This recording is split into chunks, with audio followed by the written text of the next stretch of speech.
Welcome into the Fantasy Football Fellas YouTube channel. My name is Lucas Wenzel, and today we're breaking down our top 12 running back rankings and placing them into tiers straight out of our draft guide for 2023. If you want to see all the info I'm pulling from, get your hands on that yourself.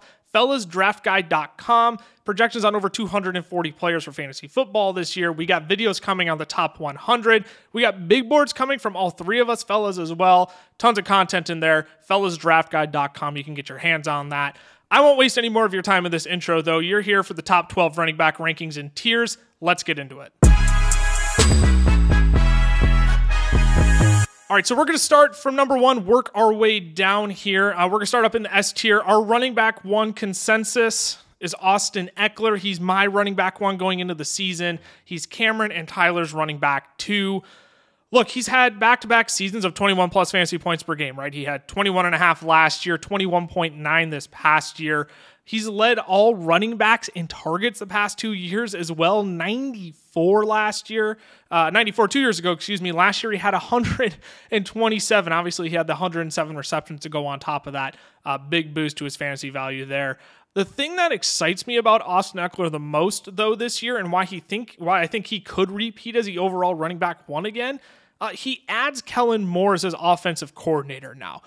You can clown him all you want, but in 3 of his 4 years as Dallas's offensive coordinator, top 10 in pass attempts, top 6 in scoring, and over his entire tenure as the Dallas Cowboys offensive coordinator, he was second in total offense, 391 net yards per game, second in scoring, 27.7 points per game the Dallas Cowboys were scoring, fourth in passing offense. They had roughly about 264 net yards a game, and they were 7th in rushing offense, right around 127 yards per game. He has so many more toys to play with on this Chargers offense now, man. I would say Austin Ekeler is probably an upgrade from Tony Pollard and Ezekiel Elliott. CeeDee Lamb is still superior to Keenan Allen and Mike Williams, but those dudes aren't bad weapons. You give him Quentin Johnston now as well. He could do some fun things with Gerald Everett. I've heard a lot of people say they sneaky like Gerald Everett at ADP right now. So he's going to make this Chargers offense a ton of fun in 2023. I'm not going to be surprised whatsoever if Ekeler makes it 3 straight seasons of 21 fantasy points per game. So he is pretty clear and away my running back one. And we'll get into our consensus running back two here then, which is Christian McCaffrey. And I'm lower than the other two fellas here. I have McCaffrey as my running back 3 right now. Cameron and Tyler both have him as the overall running back one in their rankings. Look, RB2 last year, he's pretty clearly 1 or 2. In my rankings, he's 3, but I'm not going to bat an eye. I don't have any debate to say that he isn't 2. 21 fantasy points per game last year, but when he joined the San Francisco 49ers, he averaged 23 fantasy points per game. Outpaced Austin Ekeler in that stretch, if I'm not mistaken. You have him year 2 in Kyle Shanahan's offense now, right? It's one of the most efficient in the NFL. I don't need to tell you how good Christian McCaffrey is, right? We know how good he is. This is my concern, though. This is why I have Christian McCaffrey at 3, primarily why I have him at 3 and not as my number 1 overall running back. Elijah Mitchell is my biggest concern. Yes, the dude who gets injured all the time is my biggest concern. I don't bank on injuries going into the season. I understand there's history with it, and you can maybe predict it. You can assume he's going to miss games, but these splits are concerning to me. So in games without Elijah Mitchell, Christian McCaffrey, 15.5 carries a game, 75 rushing yards a game, 22.74 fantasy points per game. That was the RB1 overall, right? He was incredible. He got all the work all to himself. However, Elijah Mitchell into the picture. 10.5 carries a game, 38.5 rushing yards a game, 15.28 fantasy points per game. That would be the RB11.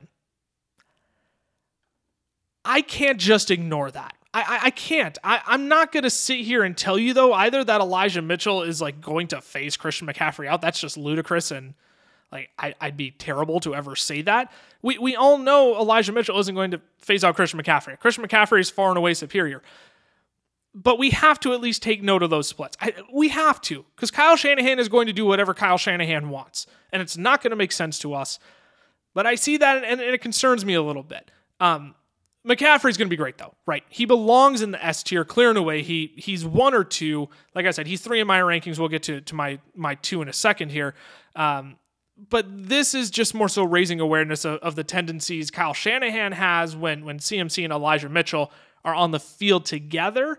And that could be more often this year than what we saw last year. So that's just more so raising awareness. That's not like, oh my gosh, fade Christian McCaffrey, because you shouldn't fade Christian McCaffrey. He's going to be a top 3 fantasy back this year. We're going to move on to the A tier. And I actually only have one player in this tier based on our consensus rankings, and you're going to understand why in a moment. Bijan Robinson is our consensus running back 3, and he is in the A tier all by himself. He's my running back 2 going into this year. He's Cameron's running back 6, Tyler's running back 8. I personally would put Bijan in the S tier. I would put him there, but because both Cameron and Tyler have him like a decent amount lower than I do, like 4 or 5 spots lower than I do, I'm just giving him his own tier because I think he's going to be better than the next tier guys we'll go through, but just because of the difference in ranking, it doesn't feel right to put him up into the S tier just based on my ranking alone. Let's start with the facts of Bijan Robinson, the player, before we dive into his situation, right? 5'11", 215. That's like prototypical running back size for the NFL. Young breakout age. He was 19 in 2020, right? That we'd love to see that. 4.46 speed, 37-inch vertical, 10'4" broad jump. Those are all great metrics. We love seeing those. He averaged 6.3 yards per carry at Texas. 4.39 of those were coming after contact, which is incredible. 104 missed tackles. Again, incredible. Like these are elite numbers. Eclipsed 100 yards in 9 out of 12 games. Yes, last year. He ran. Ready for this? He ran 2.11 yards per route when split out wide. That's a crazy number for a running back, right? To put that in perspective, that would have been first of all NFL running backs last year. So Bijan is already an elite route runner. He's already getting elite touches on the outside of Texas, and we've heard Arthur Smith is already lining him up all over at camp right now. So Bijan could be, he's a freak, man. He could do literally everything. 9.85 relative athletic score to round it all out as well. Like elite athletic generational prospect. That's all stuff we already know. But here's why I think he can be the running back 2 overall and potentially even the overall running back 1 this year. Here's what he's walking to in Atlanta. The Atlanta Falcons were first in rush attempts per game last year. They had nearly 33 rushing attempts per game. They were second in team play rushing percentage. They ran the ball 55% of the time last year. Their running backs in total in 2023, first in yards per carry, and first down rushes last year. They were second in EPA per rush, so essentially when they ran the ball, the Falcons' projected points scored on that drive would go up. So when the Falcons ran the football, their EPA went up. Their expected points added went up. That's what EPA means, expected points added. They were third in success rate. So success rate, again, I'm just going to define these because I understand not everybody is aware of what these terms actually mean. Success rate. Essentially, on first down, can a player get at least 40% of the yards? On second down, can a player get at least 60% of the yards? And on third and fourth down, can they complete and convert for a first down? So that's what you look at with success rate. They were third in success rate in the run game last year. Those are all great signs for now a generational prospect like Bijan Robinson to step right into in an Arthur Smith run-first offense.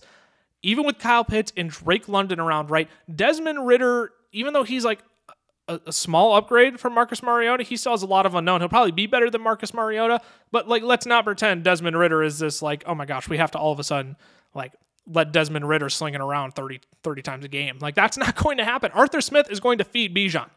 He's going to feed Bijan. So like the talent, the situation is all there for Bijan Robinson. I'm like really curious to talk with my esteemed colleagues of why they have Bijan so low in their rankings. I'm like fully expecting a rookie Saquon kind of season from Bijan this year. I'm shocked they have him outside or they have Bijan outside of their top 5, but man, I've been like sky's the limit for Bijan this year, man. I'm stoked to have him as my running back 2. And unfortunately he has to be in the A tier by himself because now we're going to switch to the B tier and you'll see, I think there's probably going to be a drop off with some of these players and the potential talent they could offer. We're going to start with Tony Pollard. He's our consensus running back 4. I'm drinking all the Kool-Aid on Tony Pollard this year, man. He's my running back 4. Cam's running back 9. Tyler's running back 3. He has him higher than I do. He's the guy this year. He is the guy. His backfield competition is Malik Davis, Ronald Jones, and Deuce Vaughn. You know how many combined rushing touchdowns those three have over the course of their careers? 20. Pollard and Zeke combined for 21 rushing touchdowns last year. They combined for more last year than Pollard's backups have for their entire career. Pollard had 9 of them, and he had 12 total on the season. He had 3 through the air as well. You already know touchdown volume is already massively in favor of Tony Pollard. I don't think they're going to get down to the 3-yard line and say, hey, I'm Malik Davis, Ronald Jones, why don't you pound it in for us? No, that's Tony Pollard. That is Tony Pollard. What's even better about Pollard, like his efficiency metrics and how explosive he was last year was just incredible. 10th in fantasy points per opportunity. He had 1 point per opportunity, which is actually really good. He averaged 5.2 yards per carry, over 5 yards a total. That's a really good metric. 8th in yards created per touch. 5th in yards per touch. He created 5.9 yards per touch. 4th in breakaway run rate. 3rd in breakaway runs. So not like Pollard had the volume last year, but he was actually making something happen with a large chunk of those runs. At least 15 yards or more would qualify as a breakaway run rate.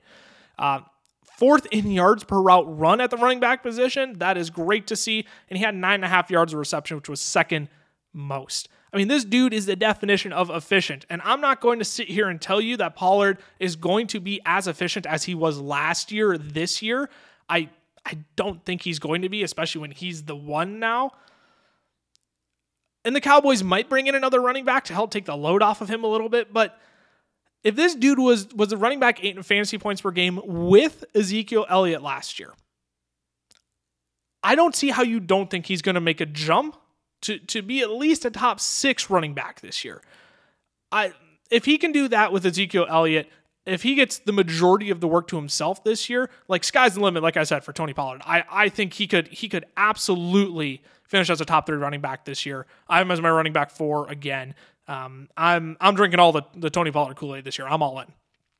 Let's move on to the second player in the B tier here, Josh Jacobs. He's my running back 5, Cameron's running back 8. He's lower on both Tony Pollard and Josh Jacobs and Tyler and I are. So he's my 5, Cameron's 8, Tyler's running back 4. Look, obviously he had a career year in 2022. All right.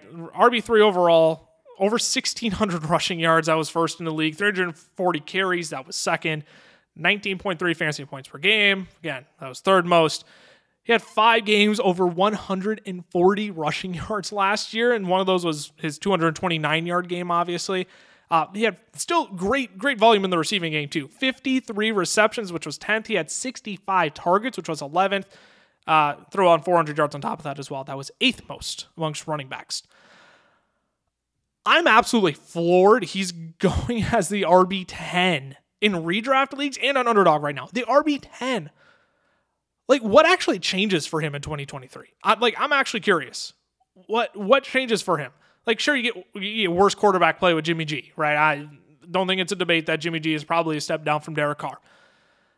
Every move that the Raiders made this offseason felt like a net neutral in a lot of ways. They didn't bring in anybody to compete with Josh Jacobs. Like, they get rid of Mac Hollins. They bring in Jacoby Myers, right? Like, Hunter Renfrow probably gets phased out even more now, so you get your slot guy in there. It's probably worth noting that Vegas does have the third fewest vacated receiving opportunities. They basically negative 110 targets and negative 778 receiving yards available, so that will have to get shifted and distributed around a little bit. But then you look at the caliber of players that they brought in.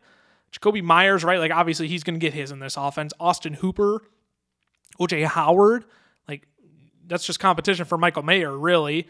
DeAndre Carter, like a nice little piece, but like, I don't know, has DeAndre Carter seen more than 40 targets this year? You get Philip Dorsett. Like, Jacobs is superior to all those guys. Like, Jacob is going to have the ball in his hands plenty. So I'm not going to tell you Josh Jacobs repeats 2023 because I don't think he's going to, but I find little reason to think that he doesn't finish as a top 5 running back again this year. You can make a case for all these guys in the tier. That's why we're doing this in tiers. Like, if you draft any of these guys ahead of one another, I'm not going to sit here and say, wow, why in the world would you do that? Because I think the first 3 are pretty set. I think it's Ekeler, CMC, and Bijan. After that, you get this like 4 to 9 range where you could take any of these guys in any order. But this is just where our consensus rankings come in. I personally find very little reason that Josh Jacobs can't finish top 5 again this year. But he's going to be a workhorse. And I'm buying in on Josh Jacobs again for 2023. Move on to our running back 6, third player in the B tier here, Derrick Henry.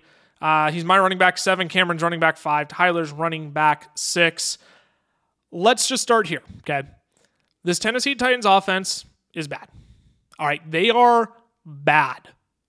Very bad. Derrick Henry is aging and wearing down by the year. That's a fact. That's an indisputable fact, even though he's proved us wrong year after year. He's aging, and you don't improve with age. That's just a fact, right? That's undisputable despite how many times Derrick Henry wants to prove us wrong. He's going to be approaching 30 by the end of the season in January. This next January, he turns 30. He's totaled 1,250 rushing attempts over the last 4 years. That's 312 per season if you're doing your math. That is not sustainable much longer for a 29 going on 30-year-old running back. That's not sustainable. Like, you look at his 2023 stats, 349 rushing attempts. That was first. 1,538 rushing yards. That was second behind Josh Jacobs, as we talked about. 83% opportunity share. That's second. 39.6 dominator rating. That was first. And the dominator rating, just so you understand what that is, running backs percentage of total team yards and team touchdowns. Derrick Henry was insane last year. He is the Tennessee Titans offense. And the knocks are still the same for this year on Derrick Henry, right? He's getting less efficient, and he doesn't have much receiving work. 4.1 true yards per carry last year. That was 36th in the league. 5.1 yards per touch. That was 23rd. 41 targets, which was 26th. It's an improvement. It's an improvement, right? A few years ago, we weren't seeing Derrick Henry get 41 targets, but he did last year. That's still 26. It's not a great number. And he only ran 132 routes. That's 45th amongst running backs. So, like, Derrick Henry is not going to be this pass-catching threat. We'll see how much more juice he has left in the tank. Like, Henry's a guy you still have to draft. Unfortunately, you can't pass on him because if he pops, you're going to regret it. If you get caught with the bag, you get caught with the bag. Just your unlucky year. But you'll 100% passing on Derrick Henry. You'll 100% regret, passing on Derrick Henry if you don't draft him and he just pops off and has another, top 5 year, right? Like, that is still in the realm of possibilities for Derrick Henry until he shows us otherwise. And he's just one where, if you draft him and he flops, you get caught with the bag. And you just have to deal with it because Derrick Henry is a guy you don't just pass on and say, no, this is the year he falls off. Because we've been saying that for the last 2 years and he hasn't yet. So he's our consensus running back 6. Again, this is a guy you could easily draft ahead of Derrick Henry, and I wouldn't bat an eye. Saquon Barkley is our consensus running back 7 in the B tier as well. He's my running back 8 this year. He's Cameron's running back 3. Tyler's running back 7. And I know I just said Saquon's my running back 8, and I am fully ready to catch a ton of flack for having Saquon outside of my top 5. Like Bijan, Pollard, Chubb, who we're going to talk about shortly here. Like, I have them all ranked ahead of Saquon Barkley. I'm ready to catch a ton of flack for that.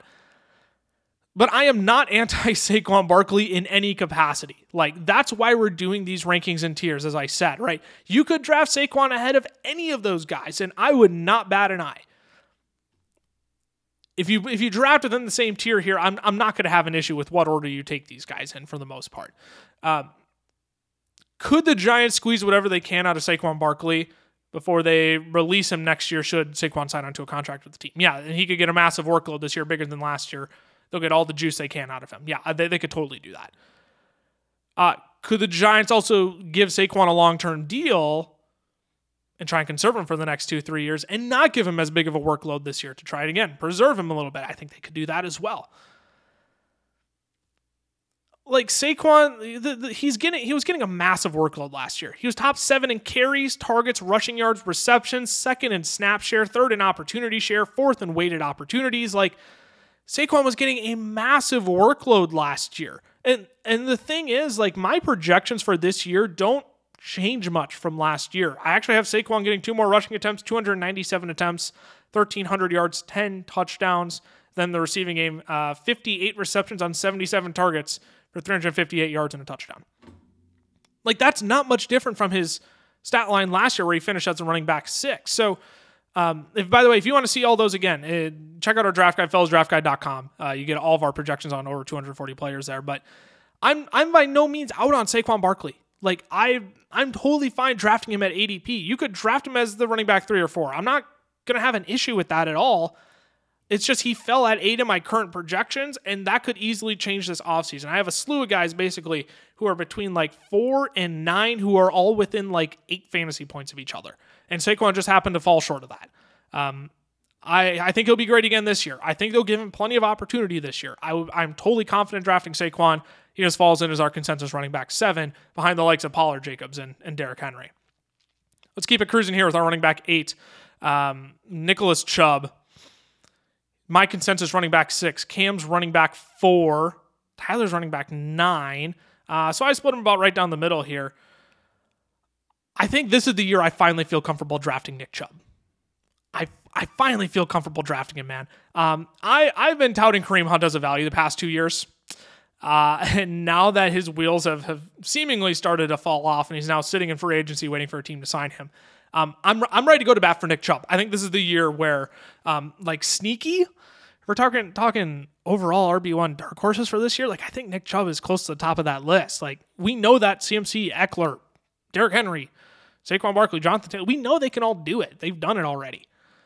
So it's Chubb and like Tony Pollard, who are the dark horses there. If you want to throw Josh Jacobs, but I don't know how much of a dark horse he is after his season last year. Like everyone's already in on Bijan, so he can't really be a dark horse. But here's what's crazy about Nick Chubb. I only have him statted out for 13 more carries than last season. Like we're talking about a guy averaged 5 yards per carry every year of his career, at least 5 yards total. He's been on a 17-game pace of at least 1,400 rushing yards each of the past 4 years and 1,500 rushing yards in 3 of the past 4. That's elite rushing work right there.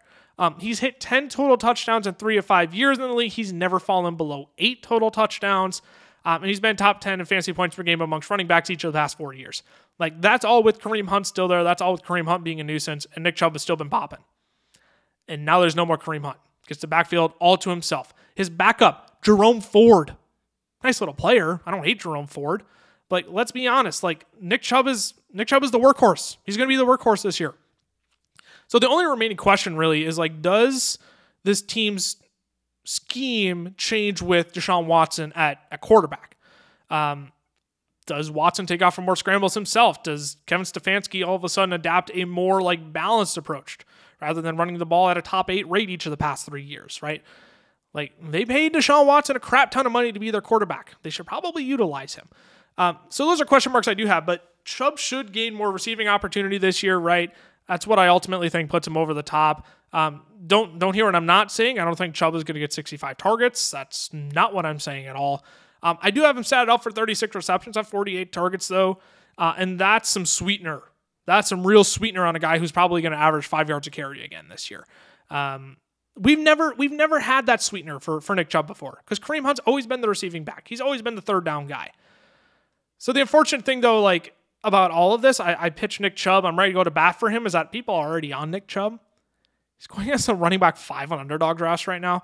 Promo code FELLAS will get you a $100 welcome bonus. If you use our code FELLAS, I bring up the draft guide. If you use our code FELLAS and Underdog, you get our draft guide for free. I didn't even mention that. So yeah, if you want to go see where some of these ADPs are at, if you use our promo code and join any of Underdog's contests, they'll give you a $100 welcome bonus and you'll get our draft guide for free on top of that. But yeah, Chubb's going as the RB5 right there right now. People are on that, and that's getting like too rich for how I like to build my best ball teams. I don't think I would draft Nick Chubb that early for, again, how I would want to construct most of my rosters, depending on where I'm drafting from. But I'm not any less out on Nick Chubb, right? I'm 100% in. Like 2023 Nick Chubb could be the best version we've seen of him yet. That makes me excited. I'm in on Nick Chubb for 2023 after being out for multiple years. He's continued to prove me wrong, and now we finally get him without a backfield mate that's a big threat. So I'm in on Nick Chubb. Wow, holy crap, am I 20 minutes into this already? 20 plus minutes into this? Time flies when you're having fun. Jonathan Taylor, he's our running back 9. He's also in the B tier here. He's my running back 9. Cameron's running back 7. Tyler's running back 5. I feel like this whole section is going to be me trying to defend my ranking of running back 9 when I don't really have a phenomenal reason other than like this is just how my ranking shook out. Look, Anthony Richardson is like a part of it. right? I'm not going to deny that. Like, I tried to find the balance of not overreacting to his insane rushing ability because, like, let's be honest, Anthony Richardson is still a really big project, but he has insane upside, right? So I try to find the balance of all that. How does that affect Jonathan Taylor? How does it not? But let's also not act like Shane Steichen is going to let Anthony Richardson throw the ball around the field a ton. That's not his strength, right? We know that's not Anthony Richardson's strong suit. So that could potentially create more opportunities for Jonathan Taylor. Let's just get the ball into JT's hands. We'll let Anthony Richardson do his thing with the ball. But otherwise, we're handing it off to JT. We're letting him run with it. So I tried to find a balance between like all 2, 3, 4 of those things there. Here's what it came out to be. Jonathan Taylor, 306 rushing attempts, 1,454 yards, 12 touchdowns, 37 receptions on 55 targets, 233 yards and a touchdown. Maybe my biggest worry, though, isn't necessarily Anthony Richardson, but it's actually that this Colts offensive line is not what it was back in 2021 when we saw historic Jonathan Taylor. This Colts offensive line is not the same. PFN Pro Football Network, they ranked the Colts as the 9th worst offensive line coming into 2023. Yeah, Quentin Nelson, he's great, right? He's a stud. We all know that. But he's not the entire offensive line. He's just not. And they still have question marks elsewhere up front. It's unfortunate, but they do. And again, I'll reiterate, we do this in tiers because if you take Jonathan Taylor ahead of any of the other dudes in this tier, I'm not going to bat an eye at it. I just don't think we can live in 2021 anymore. That's my big concern, is that we're trying to hold on to 2021 JT and push him further and up, but I don't know if we can hold on to Jonathan Taylor as a top 3 to 4 option anymore. I just don't. Maybe that's just me being far more pessimistic. And some people could pitch a really good argument on why Jonathan Taylor should still be top 3. I just don't see the path for him with Anthony Richardson there. This Colts offensive line just not improving over the last 2 years here. He's my running back 9. It might be a little bit harsh, but you can let me know in the comments whether you think that's too harsh or if there's something that I'm just like totally missing that makes Jonathan Taylor like a solidified top 3 to 5 lock. We're going to switch tiers now. We're going to switch tiers as we keep going. Rhamondre Stevenson, our consensus running back 10. He's my running back 12. Cam's running back 12. Tyler's running back 10. Rhamondre was probably one of the best fantasy surprises last year. If you've been a longtime listener of our podcast, we did a league winners episode before the start of last season. I said Rhamondre Stevenson could potentially be a league winner. And Tyler gave me the weirdest look in the world. And wouldn't you know, Rhamondre Stevenson had himself a phenomenal year last year. He was only 17th in carries, but he was 6th in weighted opportunities. He was 3rd in targets with 89. That's significant. 4th in receptions. He ran 311 routes. That was the 4th most. 17.3 target share. That was the 3rd most of all running backs. So you got a PPR machine last year. You got a PPR machine. And like, let's be real, we could be looking at a lot of the same in 2023. Damian Harris, he's now a Buffalo Bill. The team's already cut James Robinson. I like Pierre Strong, I really do. But let's be real, he's not chipping into that 17.3% target share. He's not. So not only does Rhamondre have little competition, but there's room for his touchdown numbers to go up, right? Like Damian Harris, he only scored 3 touchdowns last year. But Rhamondre only scored 6 total touchdowns. The team in general, they only had 12 total rushing touchdowns, but if they add a D-Hop, which is being strongly reported right now, right, that could lead to more scoring opportunities, more goal line opportunities for Rhamondre. This Patriots team just didn't score the ball a ton last year, which there could be room for improvement there this year if they get their act together and finally get someone with a competent offensive mind in there. Look, Rhamondre at running back 10, it feels about right. It feels about right. He's not quite in that elite tier of running backs 1 through 9, right? But there's room for improvement on last year's production, which could launch him further into the top 10. So, like, Rhamondre feels safe with where he's at. You know what you're going to get. Probably another PPR machine again this year. But now with no Damian Harris, there's actually room for him to improve. If they bring in a D-Hop, that increases the efficiency of the offense, hopefully, to get them more scoring opportunities. So, Rhamondre is a guy who I like at the running back 10, who I think has room for upside. Our running back 11, Aaron Jones. He's my running back 11. Cameron's running back 10. Tyler's running back 14. And here's what it comes down to for Aaron Jones. You either like him and believe in him or you don't. There's no middle ground on Aaron Jones of like, I don't know, man, is he maybe like a sneaky value? You like Aaron Jones, you're 100% out. because there's just as many reasons to be out on him as there are to be in. And I lean more towards being in for mostly two reasons: his receiving work that he's repeatedly earned year after year, and his efficiency throughout his career. So in terms of his receiving work, he hasn't seen less than 63 targets each of the past 4 years. If you give him his 17-game pace over those last 4 years as well, he would have had at least 68 targets in those years. I believe it was 2021 and 2020 where he played less than the full season. So if you extrapolate his projections over 17 games, he would have had at least 68 targets in each of the past 4 years. Now, I get it. Rodgers is gone, right? We get this new era of Jordan Love. We essentially have no track record to go off of here. And that counter argument is 100% valid. It 100% is. We don't know if Jordan Love's going to be a check down guy.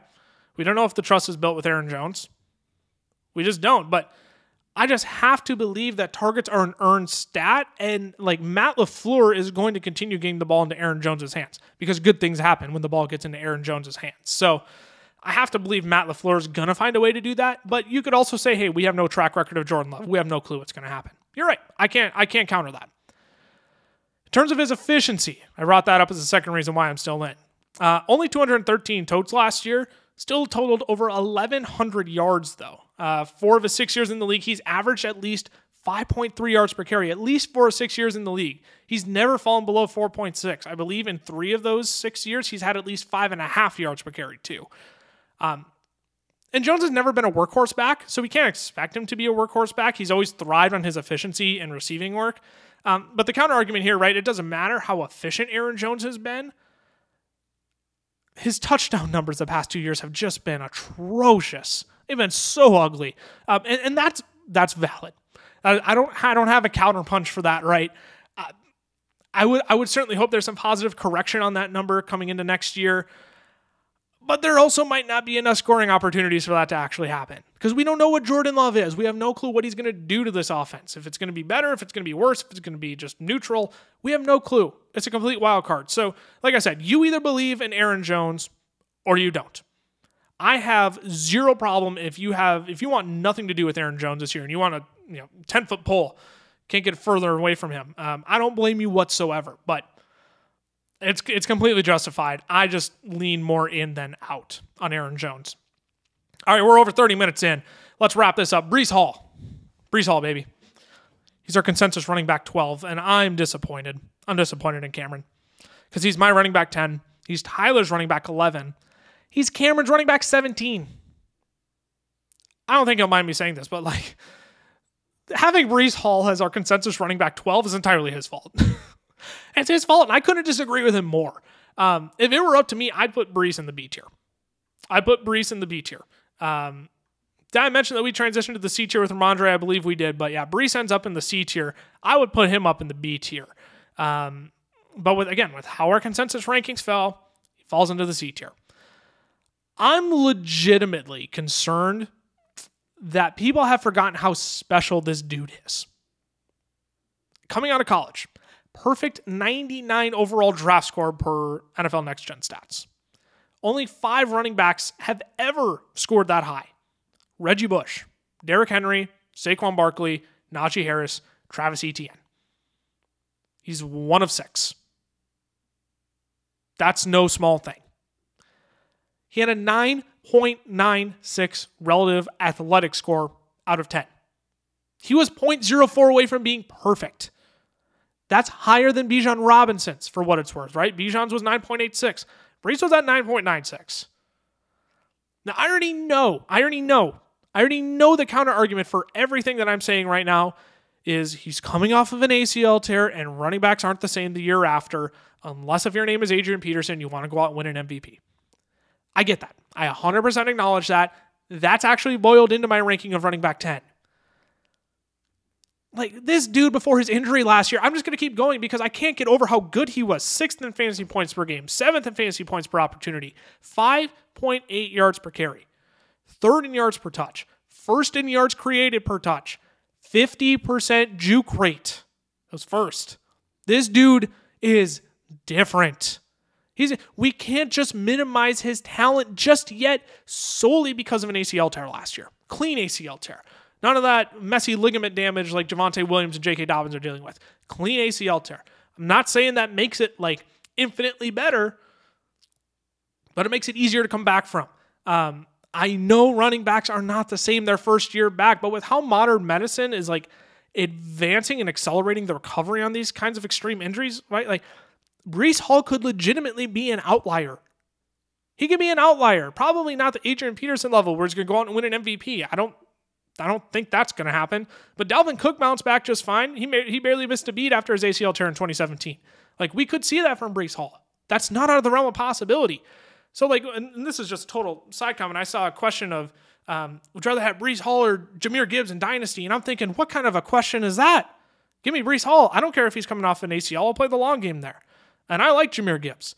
I just think running back 17 in Cameron's ranking is a little too harsh. Cameron, you know I love and appreciate you, but like if even 12, 13, 14, I totally get it. But until Breece shows me no reason to not believe in his talent, I would rather bet on him being good than taking a massive step back this year because of his ACL. So again, I'm totally comfortable having him at 10. If you have him, 12, 13, 14, I totally understand that too. But that wraps out our top 12 tiered rankings. Thanks for tuning in to this episode on the Fantasy Football Fellas YouTube channel. We're coming back on Monday. We're going to finish out 13 through 24.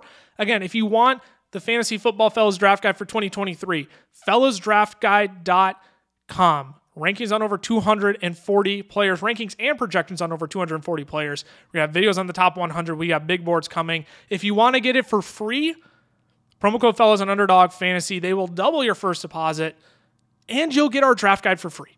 We'll make sure you get that draft guide for free. So thanks again for tuning into this episode on the Fantasy Football Fellas YouTube channel. We'll be back early next week with running backs 13 through 24 in our tiered rankings. I'll see you then.